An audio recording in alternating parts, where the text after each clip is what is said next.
Η Μαρία έχει κοκκινίλες και μικρές ατέλειες στο πρόσωπο. Το δέρμα της αντιδρά πολύ εύκολα και παρουσιάζει εξάψεις.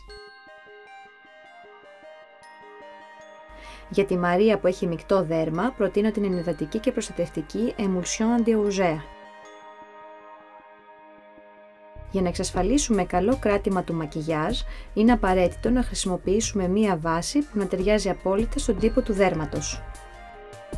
Για να καλύψω τις κοκκινίλες και τις μικρές ατέλειες της Μαρίας, επιλέγω το πράσινο διορθωτικό stick. Πράγματι, το πράσινο εξουδετερώνει τις ατέλειες με κόκκινο χρώμα, σύμφωνα με το αξίωμα της διόρθωσης με βάση το χρώμα. Εφαρμόζω το πράσινο διορθωτικό stick με την άκρη του δακτύλου στις διάχυτες κοκκινίλες, με τη βοήθεια πινέλου στις μικρές ατέλειες.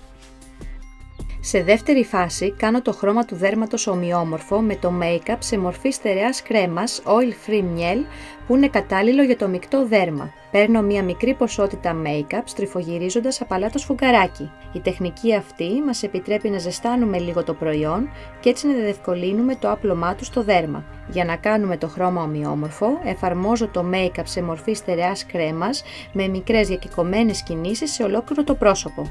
Στις διορθωμένες περιοχές τα μπονάρω απαλά για να μην σβήσω τη διόρθωση με το πράσινο διορθωτικό stick. Στο υπόλοιπο πρόσωπο λιένω για να πετύχω διάφανο αποτέλεσμα. Η εφαρμογή της πολύχρωμης πούδρας Translucid σε ολόκληρο το πρόσωπο με τη βοήθεια ενός μεγάλου πινέλου αφαιρεί τη γυαλάδα και σταθεροποιεί το μακιγιάζ. Ολοκληρώνω περνώντας το πινέλο από το εξωτερικό προς το εσωτερικό του προσώπου για να πετύχω πιο φυσικό αποτέλεσμα. Για καλή όψη αναδεικνύω το πρόσωπο με τη βοήθεια της πολύχρωμης πούδρας Soleil. Την εφαρμόζω αρκετά ψηλά στα μάγουλα για να μην τονίσω τις κοκκινίλες.